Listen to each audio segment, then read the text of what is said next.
తప్పు చంద్రబాబు నాయుడు గారు లేదు. చంద్రబాబు నాయుడు గారు ఎవరన్నా మంచి చెడు మధ్యలో విశ్లేషణ ఎప్పుడు కనిపిస్తుంది? ఇంతైనా మంచి అని అందరూ అనుకుంటారు. బెల్లం మన ముందు ఉంటే తీపి ఇంతైనా, ఇంతకు మించి తీపి ఇంకేం ఉండదని. తర్వాత వచ్చిన విషయం చూసిన తర్వాత బాబోయ్ బెల్లం చాలా తీపిగా ఉండేదని చెప్పి నేర్చుకుంటారు ఎవరన్నా. టేస్ట్లో ఇలా ఉంటాయి. నవరసాల్లో మనకున్న షడ్రుచుల్లో ఎక్కడన్నా కూడా మనం తీపికి ఎక్కువ చూసి మొత్తం తీపిగా ఉంటే సరిపోదు, చేదు వగరు ఇవన్నీ ఫేస్ చేశారు కదా జనాలు.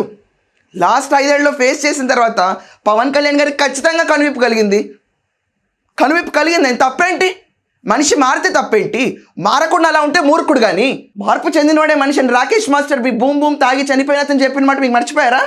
సిపిఐ, సిపిఎం ఇంకా ఇతర పక్షాలతో కలిసి థర్డ్ ఫోర్స్ గా కంటెస్ట్ చేసి చతికిల పడ్డారు. 2 చోట్ల పోటీ చేస్తే ఆయనే స్వయంగా ఒక్క చోట కూడా గెలవకోకుండా తీవ్రమైన పరాజయానికి లోనయ్యారు.